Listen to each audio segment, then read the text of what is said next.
Kasih dalam Tuhan Yesus Kristus, kita tahu bahwa Indonesia dijajah. Ini sepengetahuan saya ya, ada FOC. Waktu SMP saya masih ingat FOC ya, VOC ya, VOC. Terus ada Belanda, terus ada Jepang ya. Nah itu, setahu saya itu ya. Dan saya dulu waktu masa-masa seperti ini suka melihat film yang namanya film perjuangan ya.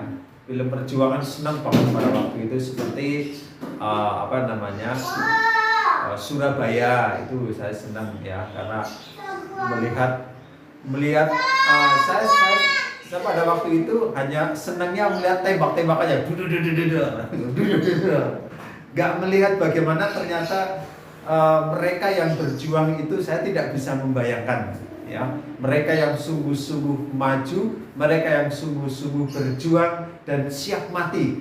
Di dalam diri saya tidak ada bayangan seperti apa mereka berjuang.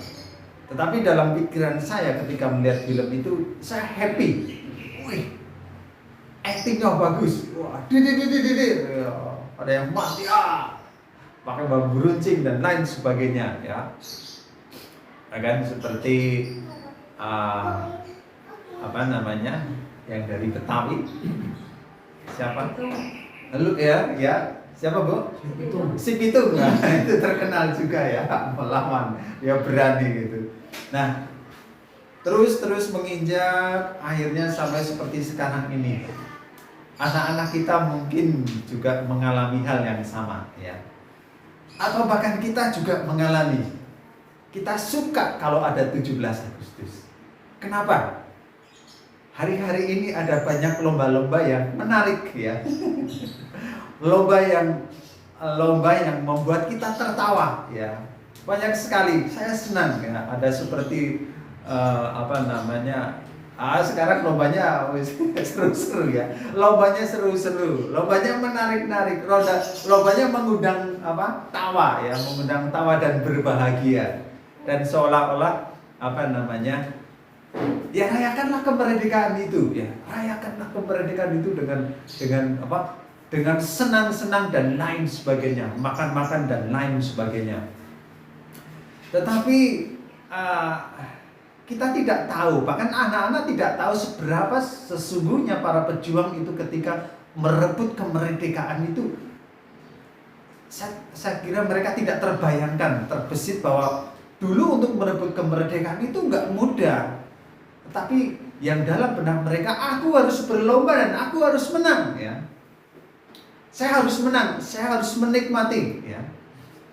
Kemarin sore anak saya ikut lomba, salah satu Gabriel dan Michael. Walaupun hujan, tapi mereka senang ya. Udah gitu anak saya pulang, yang namanya Michael. Pulang dia sendiri, kakaknya belum pulang. Dia cemberut. Kel, kamu kenapa Kel gitu. Nah, ini saya sudah tahu gitu. Kamu lombanya kalah ya gitu. Enggak, saya lomba gak ada yang menang. Jadi lomba berapa macam dia kalah semua. Jadi pulang dia cemberut, ngambek. Dia hanya bisa main game, dipuasin dengan main game di rumah. Udah terserah kamu. Dia ngambek akan balik. Saudara yang terkasih dalam Tuhan Yesus Kristus,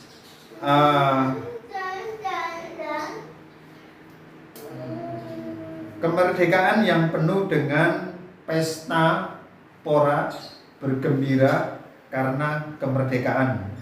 Bahkan ada banyak sekali perlombaan yang dilakukan, baik perlombaan yang mengundang tawa ataupun perlombaan yang mengharapkan hadiah ya. Saya harus dapat hadiah, itu ada juga.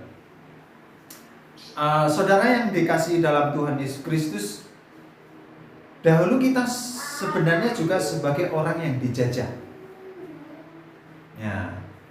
Dulu kita adalah orang-orang yang terjajah, dalam arti terjajah secara rohani. Siapa yang dijajah? Adalah iblis.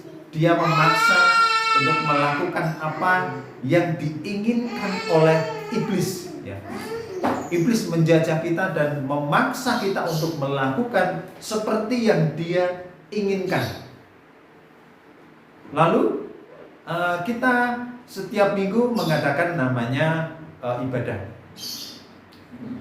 Katakan dalam ibadah atau dalam PA ataupun dalam KKR, kita juga sering mengatakan, ayo kita bersukacita. Kita hilangkan semua masalah yang ada di rumah dan mari kita bersukacita. Jangan tengok kanan kiri, tapi anggaplah diri kamu itu penuh dengan sukacita.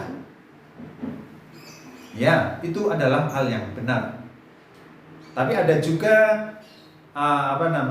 yang tidak seperti itu. Saudara yang terkasih dalam Tuhan Yesus Kristus, ada sebagian orang yang mengatakan orang Kristen sukacitanya itu masih seperti sukacita 17 Agustus. Ya, kita harus jujur. Tidak semua yang namanya orang Kristen mempunyai sukacita seperti yang Tuhan Yesus maksudkan. Ya. Ada banyak orang Kristen dia mempunyai sukacita karena dia punya masalah, dia pergi di gereja dan dia berharap dia akan mengalami sukacita. Dan ketika di dalam gereja dia memang mengalami sukacita, tetapi setelah pulang ketemu dengan masalah itu lagi, sukacita itu hilang. Apakah itu sukacita yang diharapkan oleh Tuhan? Sesungguhnya bukan sukacita seperti itu. Sukacita yang boleh saya katakan sukacita yang atau kesenangan yang hanya sementara seperti perlombaan 17 Agustus. Dan kita sebagai orang percaya, Tuhan menginginkan kita mempunyai sukacita yang sejati, senang yang sejati, kemenangan yang sejati, kemerdekaan yang sejati. Jadi tidak hanya kemerdekaan di waktu hari Minggu, kemerdekaan di waktu ada KKR. Tuhan tidak mau hanya pada waktu itu, tetapi di dalam kehidupannya dia pun mengalami yang namanya kemerdekaan, yang mengalami sukacita, yang boleh saya katakan adalah sukacita sejati. Sukacita seperti apa yang Tuhan kehendaki? Sukacita saat mendapatkan mujizat. Dia happy pada waktu dia mendapatkan mujizat pada waktu itu, dan setelahnya dia masuk dalam kehidupan yang lama lagi. Atau sukacita saat kumpul di gereja saja, ada acara makan, ada acara sendaguro dan lain sebagainya. Setelah pulang tidak ada teman yang diajak bicara, sepi kembali. Atau sukacita saat diberkati dengan limpah saja, dengan materi, dengan uang, dengan berkat-berkat. Kita sukacita yang hanya sesaat, pergi ke mall, makan di warung Padang, ya, jangan di warung Padang ya, di KFC ya, meningkat karena sukacita. Atau sukacita hanya saat mendapatkan kejutan dari teman. Saudara yang dikasih Tuhan, bukan sukacita yang seperti itu yang Tuhan mau. Tetapi Tuhan ingin sebagai orang percaya yang sungguh-sungguh mengerti, ya, bukan hanya sebagai orang Kristen, kita mempunyai sukacita yang sejati. Sukacita karena apa? Yang ditulis dalam Alkitab. Sukacita sejati seperti apa yang tertulis di dalam Alkitab? Saya menemukan ada 4, ya, ada 4 alamat yang boleh menolong dan memberkati saya. Sukacita yang boleh dikatakan, saya mengatakan sukacita yang dikehendaki oleh Tuhan atau yang tertulis di dalam Alkitab. Yang pertama adalah sukacita karena sukacita firman Tuhan tergenapi. Nah, ini sukacita firman Tuhan yang tergenapi dari Matius pasal 2 ayat yang ke-10. Matius pasal 2 ayat yang ke-10. Demikian firman Tuhan.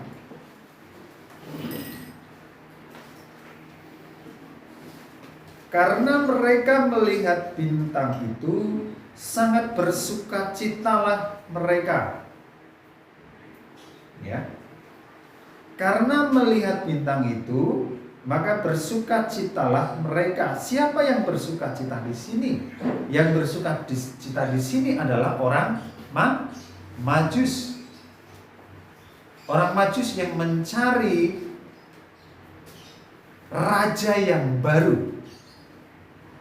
Mengapa dia bersukacita ketika melihat bintang itu? Kita tahu dan kita sudah pernah mendengar khotbah tentang siapakah orang Majus itu. Orang Majus itu adalah boleh dikatakan orang yang mempunyai intelek lumayan. Dia mempunyai pengetahuan tentang ilmu perbintangan. Boleh dikatakan dia adalah orang yang pandai, orang yang cerdas dan mengerti tentang perbintangan. Dan sepertinya juga mereka juga tahu tentang kitab para nabi, mengetahui akan hal itu. Saudara yang terkasih dalam Tuhan Yesus Kristus, ahli perbintangan itu atau mereka yang membawa atau pergi untuk mencari bintang itu, apakah orang muda?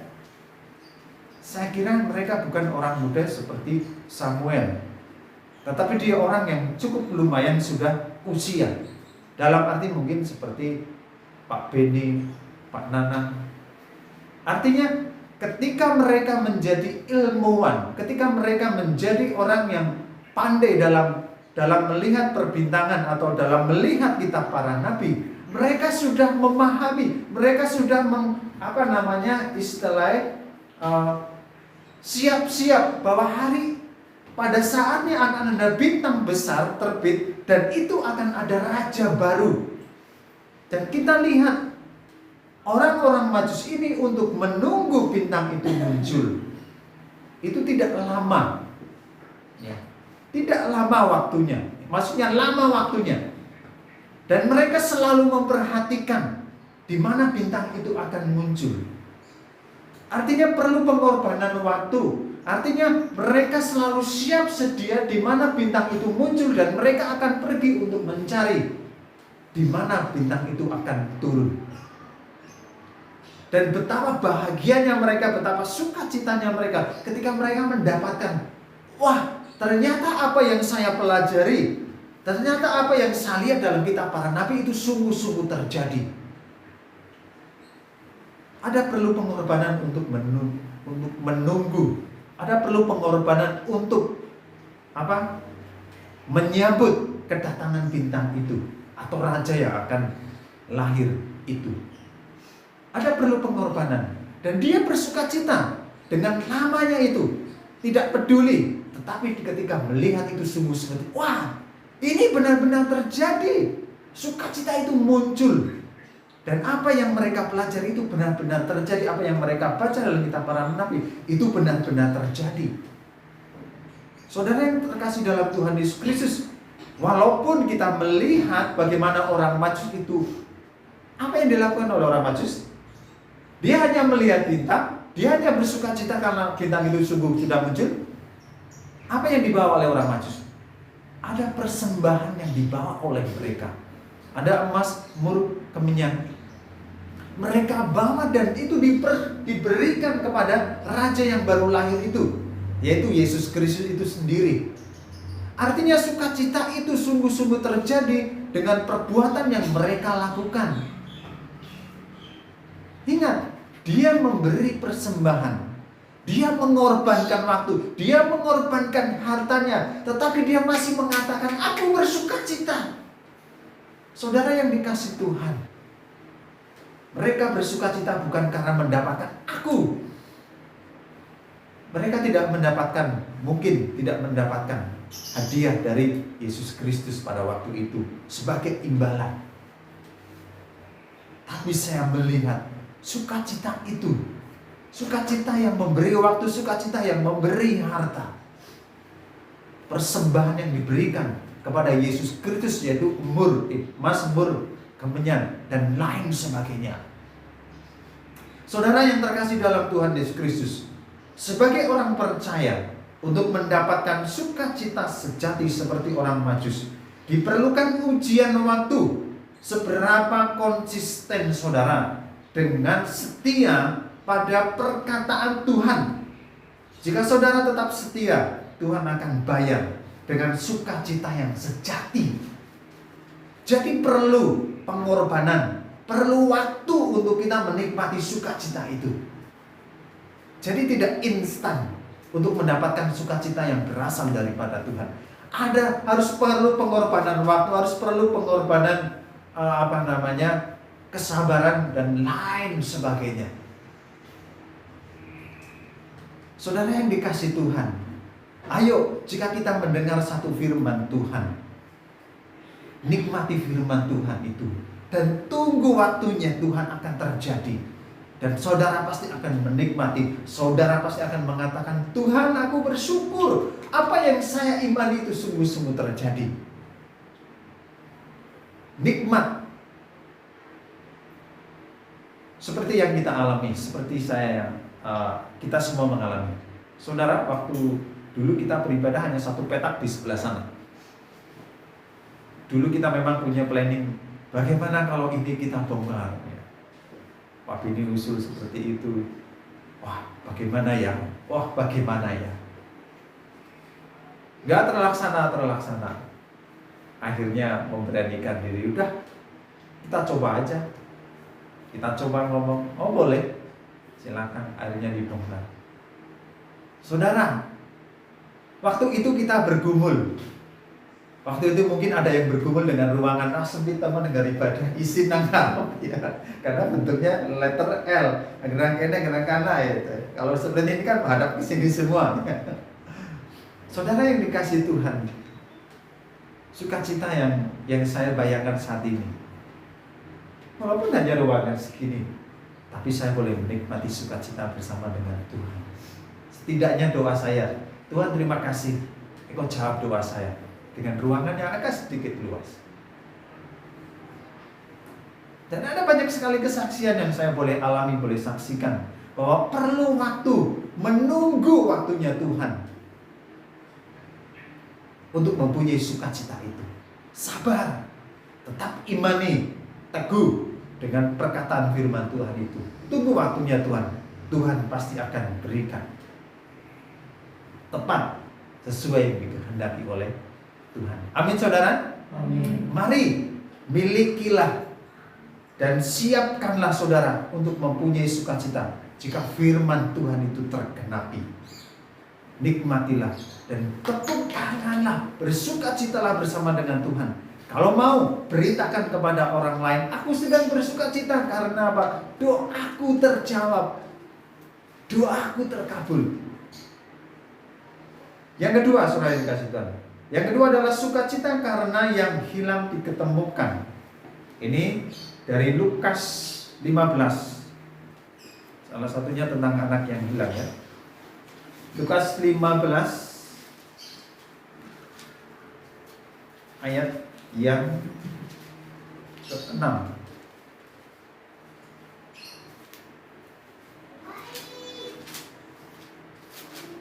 Lukas 15 ayat yang ke-6 demikian firman Tuhan.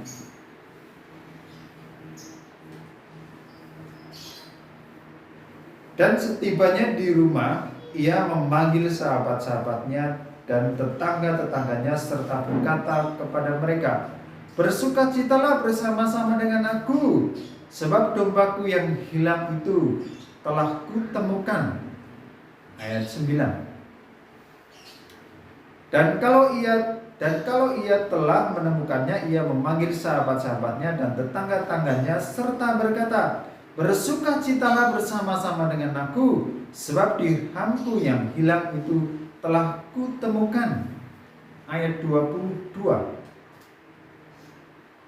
Tetapi ayah itu berkata kepada hamba-hambanya, lekaslah bawa kemari jubah yang terbaik, pakaikanlah itu kepadanya, dan kenakanlah cincin pada jarinya, sepatu pada kakinya, dan ambillah anak-anak lembu tambun itu, sembelihlah dia, dan mari kita makan dan bersukacita. Ketiga hal ini berhubung tentang sukacita. Ayat yang ke-6 itu tentang domba yang hilang, dan ayat yang ke-9 tentang dirham yang hilang, dan ayat yang 22 tentang anak yang hilang. Mereka bersukacita karena sesuatu yang hilang telah diketemukan kembali. Artinya saudara yang dikasih Tuhan, sukacita itu muncul karena betapa dia merasa kehilangan dombanya yang hilang itu. Dia merasa kehilangan dirham yang hilang itu. Dan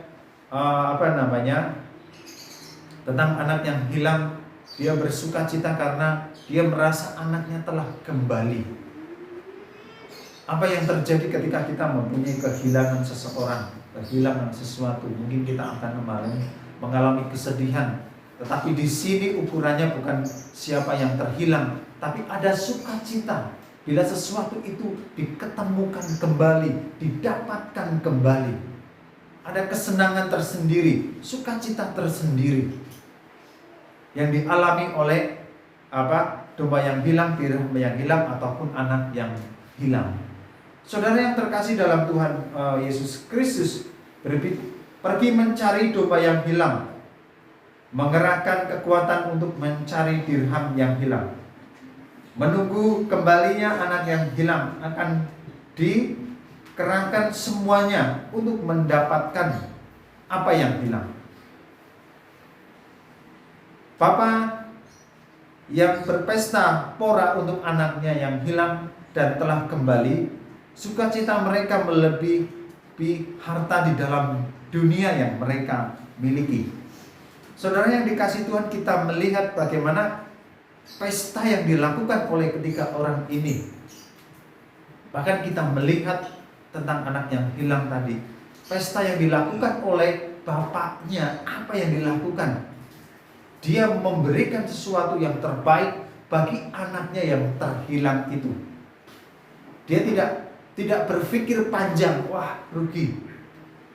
Tapi dia memberikan untuk anaknya. Dia memberikan untuk tetangga-tetangganya.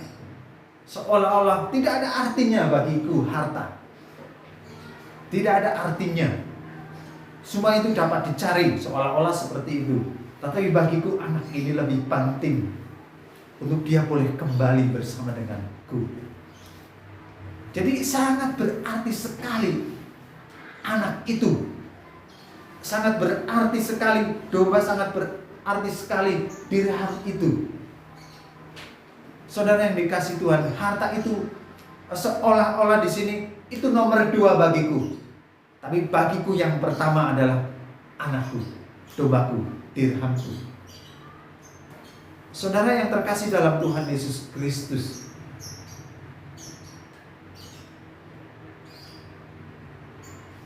sebagai orang percaya, untuk mendapatkan sukacita seperti mereka dibutuhkan kecintaan yang mendalam dengan Tuhan. Temukan Tuhan yang terutama di dalam hidupmu, maka kamu tidak akan takut untuk kehilangan dunia ini dan isinya. Sebab sukacita sejati adalah diam dekat dengan Tuhan. Sukacita sejati itu yang harus dimiliki oleh orang percaya adalah di mana dia dapat menikmati persekutuan dengan Tuhan.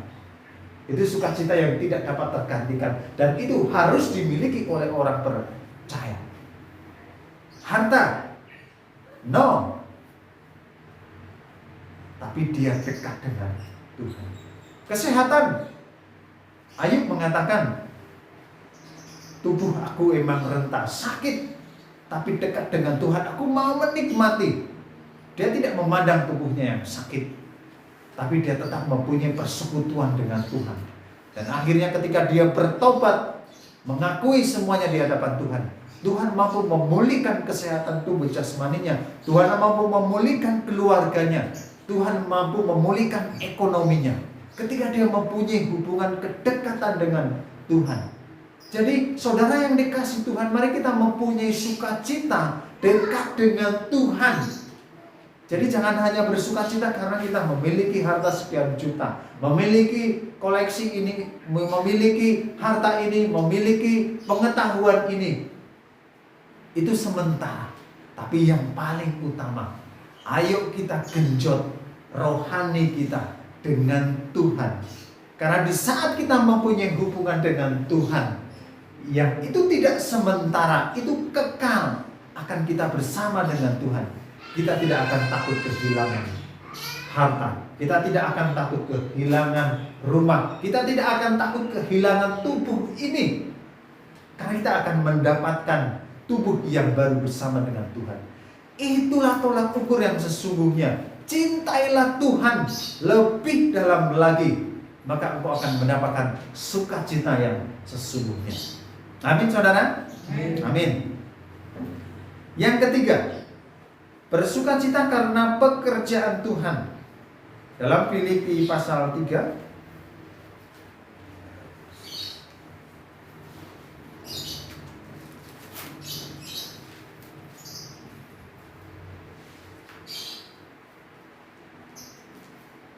Filipi pasal 3 ayat 1a dikatakan, akhirnya saudara-saudaraku bersukacitalah dalam Tuhan. Terus pasal 4 ayat 4, bersukacitalah senantiasa dalam Tuhan. Sekali lagi kukatakan bersukacitalah. Dan 1 Tesalonika 5 ayat 16 juga mengatakan bersukacitalah. Saudara yang dikasih Tuhan, apa yang melatar belakangi sukacita? Rasul Paulus mengatakan bersukacitalah. Yang melatar belakangi salah satu adalah di dalam pasal yang ketiga, ya. Filipi pasal 2 ayat yang ke-25. Saya bacakan. Sementara itu kuanggap perlu mengirim Epafroditus kepadamu, itu saudara dan teman sekerja serta teman seperjuanganku yang kamu utus untuk melayani aku dalam keperluanku, karena ia sangat rindu kepada kamu sekalian dan susah juga hatinya, sebab kamu mendengar bahwa ia sakit. Memang benar ia sakit dan nyaris mati, tetapi Allah mengasihi dia, dan bukan hanya dia saja, melainkan aku juga, supaya sukacitaku jangan bertambah, dukacitaku jangan bertambah-tambah. Itulah sebabnya aku lebih cepat mengirim dia, supaya bila kamu melihat dia, kamu dapat bersukacita pula dan berkurang dukacitaku. Sekarang ayat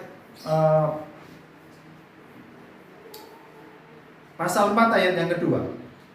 Eudia kunasihati dan Sintike kunasihati, supaya sehati sepikir dalam Tuhan. Bahkan kuminta kepadamu juga Sunjukos, temanku yang setia. Tolonglah mereka, karena mereka telah berjuang dengan aku dalam pekabaran Injil bersama-sama dengan Clemens dan kawan-kawanku, serta yang lain yang namanya tercantum dalam kitab kehidupan.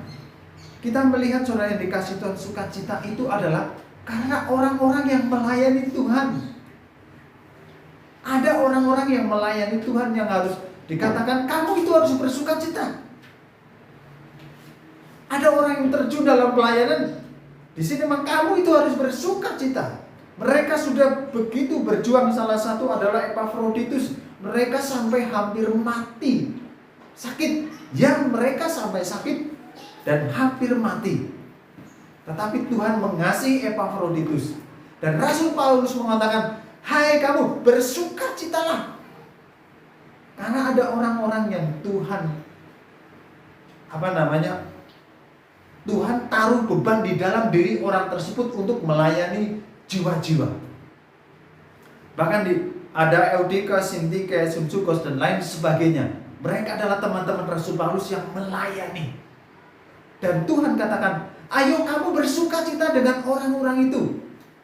Karena tidak mudah untuk orang pergi memberitakan Injil. Orang tidak mudah pergi untuk menyampaikan kebenaran firman Tuhan, berkorban dan lain sebagainya. Dan Tuhan katakan, ayo kamu bersukacitalah. Kita lihat saudara yang dikasih Tuhan, wujud dari sukacita jemaat di sana bukan hanya sukacita bertepuk tangan, tapi sukacita lebih daripada itu adalah kebanggaan di dalam hati. Ada orang yang mau pergi untuk memberitakan Injil, dan mereka support. Ya, Pak Benny pernah menyampaikan tentang bagaimana jemaat mendukung Rasul Paulus untuk menyupport orang-orang Israel yang kekurangan. Sukacita kepada pelayan-pelayan Tuhan, kepada orang-orang yang Tuhan pilih. Karena tidak mudah untuk orang menerima panggilan pelayanan. Saudara yang dikasih Tuhan, kemarin hari apa? Hari kemarin saya itu ikut 100 harinya ibunya Pak Daniel Wahyoto. Saya duduk dengan salah satu majelis di GKI Panjaitan. Dia bilang seperti ini, seperti saya. Salah satu pendeta, pendetanya Pak Lim, salah satu yang baru. Oh, apa orang ngerti? Dia sudah mengundurkan diri. Yang baru, kalau bapak ibu tahu, namanya Pak siapa ini? Pendeta yang baru. Dia masih muda, tapi dia mengundurkan diri. Besar itu. Tidak mudah untuk menerima panggilan Tuhan. Mungkin zaman-zaman sekarang mungkin boleh dikatakan enak ya. Wah, aku mau menjadi pelayan, nanti disambut, nanti dan lain sebagainya. Kita bayangkan pada waktu itu, zaman Rasul Paulus, ada enaknya menjadi pemberita Injil. Harus menerima penganiayaan, harus dimasukkan penjara, harus lari sini supaya menghindari. Tidak mudah pada waktu itu untuk menjadi pelayan Tuhan. Berbeda mungkin dengan zaman sekarang ini. Ada orang yang support, ada orang yang mendukung dana, ada orang yang mendukung pengajaran. Pada waktu itu, saudara, untuk support mereka mengalami kesusahan, kesulitan. Tetapi Rasul Paulus mengatakan, ayo kamu bersukacitalah karena ada orang yang mau atau berani untuk diutus memberitakan Injil. Jadi saudara yang dikasih Tuhan, mari, saya ingin memanggil saudara semua, saya ingin memanggil kita semua. Bersyukurlah dan berdoalah bagi pelayan-pelayan Tuhan yang ada, yang saudara kenal ataupun yang mungkin di luar tempat ini. Saudara kenal, doakan dia, dukung dia. Karena perlu pelayan-pelayan itu untuk didukung di dalam doa. Kalau saudara mampu bila perlu support dana juga tidak ada masalah. Karena mereka sungguh-sungguh, mereka tidak memikirkan apa yang ada di dalam dunia ini. Atau memang ada beberapa pelayan-pelayan yang masih dalam tanda petik memang ada. Tapi saudara pasti akan dapat berikan hikmat oleh Tuhan. Mana yang sungguh-sungguh bekerja untuk Tuhan, dan mana yang hanya mau mencari pamor, dan mana yang hanya mau mencari kekayaan di dalam dunia ini. Saudara dapat tahu, dan Roh Kudus akan tolong saudara. Tapi yang intinya, mereka yang sungguh-sungguh melakukan pekerjaan Tuhan, dukunglah mereka, supportlah mereka. Karena Tuhan ingin kita mempunyai sukacita yang sungguh-sungguh dari dalam hati, mendorong pekerjaan Tuhan itu. Sebagai orang percaya, untuk mendapatkan sukacita seperti mereka adalah dengan mendukung pekerjaan Tuhan, mendukung orang-orang yang melayani Tuhan. Sebab mereka melakukan pekerjaan Tuhan dan bukan pekerjaan mereka sendiri. Supportlah pelayan-pelayan Tuhan, doakan mereka, berdoa puasalah bagi mereka. Mereka dengan apa yang saudara punyai. Ketika saudara sempat support mereka yang melakukan pekerjaan Tuhan. Sebab sukacita sejati adalah ikut sepenanggungan dalam pekerjaan Tuhan. Jadi ketika kita mensupport pelayan Tuhan, sebenarnya secara langsung kita menjadi pelayan-pelayan Tuhan juga. Jadi saya tidak bisa berdiri sendiri, saudara. Pak Benny tidak bisa berdiri sendiri, melayani sendiri tidak bisa. Pak Benny perlu support. Ada keluarga yang support, ada orang tua yang support, ayo Ben tetap maju. Ada istri yang support, ayo maju. Ada jemaat, ayo Pak Benny khotbahnya bagus, terus maju. Itu adalah salah satu bentuk support, pelayanan supaya tetap maju. Tentunya itu menjadi berkat bagi jemaat. Ayo saudara yang dikasih Tuhan, bersukacitalah karena kita mau support pelayan-pelayan Tuhan. Kalau ada yang di luar perlu, ayo kita maju. Karena pekerjaan kita bukan hanya di dunia ini, tapi kita menjadikan orang-orang menjadi murid Kristus melalui pelayan-pelayan Tuhan. Amin. Yang terakhir, sukacita dalam penderitaan. Dalam 1 Petrus 4 ayat 13. 1 Petrus 4 ayat 13. Demikian firman Tuhan, sebaliknya bersukacitalah sesuai dengan bagian yang kamu dapat dalam penderitaan Kristus, supaya kamu juga boleh bergembira dan bersukacita pada waktu Ia menyatakan kemuliaannya. Penderitaan dikatakan Rasul Paulus, bersukacitalah jika kamu mempunyai penderitaan. Dalam arti penderitaan di dalam Kristus loh ya, bukan penderitaan karena kita mencuri, bukan penderitaan karena kita melakukan kecurangan ya, atau dosa yang kita lakukan. Saya bukan berbicara seperti itu, tapi penderitaan karena kita melakukan pekerjaan Tuhan. Menjadi pemberita Injil, kita menderita. Tuhan katakan bersukacitalah. Jika saudara dianiaya, dipukul, dihina karena Kristus, saya katakan bersukacitalah. Karena bukan saudara yang dihina, saudara bukan saudara yang dipukul, bukan saudara yang dianiaya, tetapi Kristus sendiri yang dianiaya. Kita melihat Rasul Saulus pada waktu itu ketika dia menganiaya orang-orang percaya, Yesus datang sendiri mengatakan kepada dia, "Mengapa kau aniaya aku? Siapa engkau?" Padahal yang dianiaya adalah murid-murid Yesus Kristus, pengikut-pengikut Yesus Kristus, tetapi Tuhan membela. "Mengapa engkau menganiaya aku?" Tuhan terasa teraniaya. Jika orang percaya dianiaya, luar biasa Tuhan kita. Di surga, Dia yang saat ini bertata, yang saat ini sedang menyiapkan tempat bagi dia, bagi kita, Dia masih merasakan ketika anak-anaknya dianiaya. Dia masih merasakan itu. Dan Rasul Paulus mengatakan bersukacitalah jika kamu memberita karena Kristus, upahmu besar di surga. Jadi sangat besar yang akan kita dapatkan.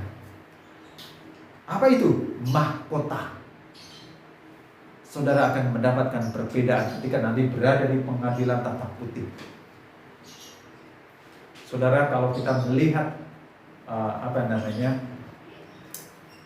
seperti Shegim atau seperti PON ya, ada rombongan dari Jawa Tengah ya, dari Jawa Tengah lewat, ada Batik, ada juga ikon Jawa Tengah. Lalu nanti dari Jawa Barat nanti ada ikon lainnya, ada si Cepot dan lain sebagainya. Dari DKI ada ondel-ondel dan lain sebagainya. Ada dari Papua ya, dan lain sebagainya. Semua mempunyai ciri khas tersendiri.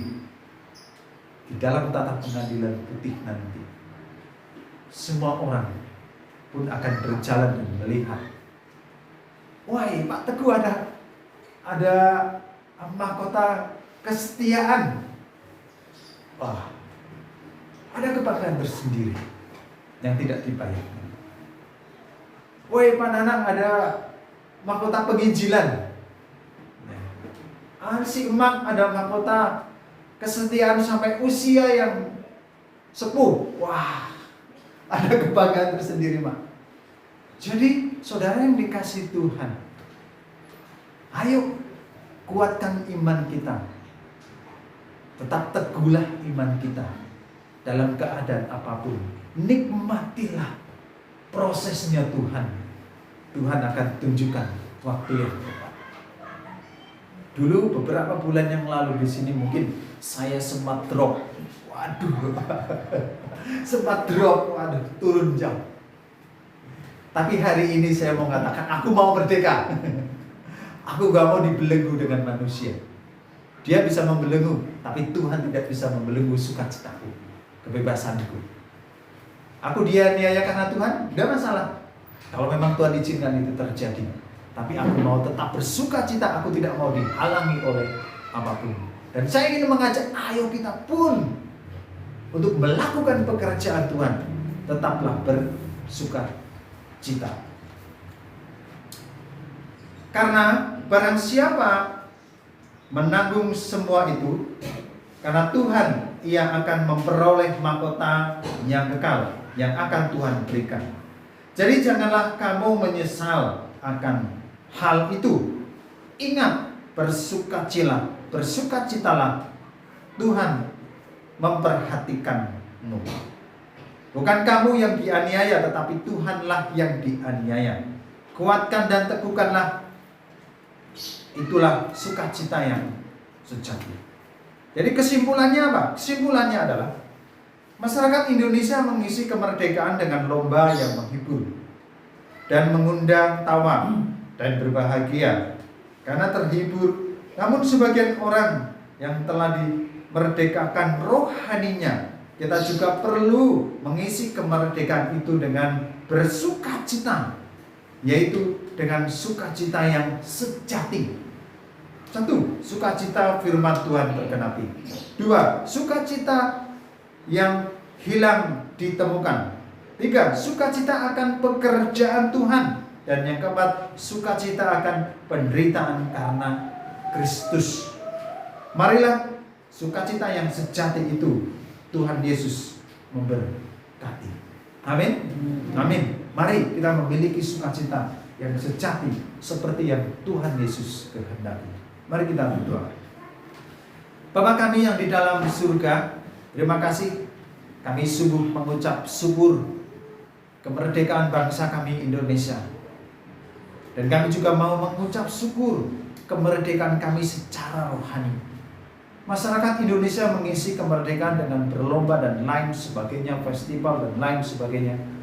Hari ini Tuhan, kami telah diingatkan, kami pun harus mempunyai sukacita juga. Karena kami telah dimerdekakan dari belenggu iblis. Dan sukacita kami harus sukacita yang sesungguhnya, bukan sukacita yang semu, yang sementara, yang hanya ada di dalam dunia ini. Tetapi Tuhan meminta, rasul-rasul meminta supaya sukacita kami adalah sukacita yang sesungguhnya, sukacita yang mengandung kekekalan, yaitu tinggal bersama dengan Engkau. Hari-hari ini kami harus berlatih bagaimana bersukacita ketika ada di surga nanti.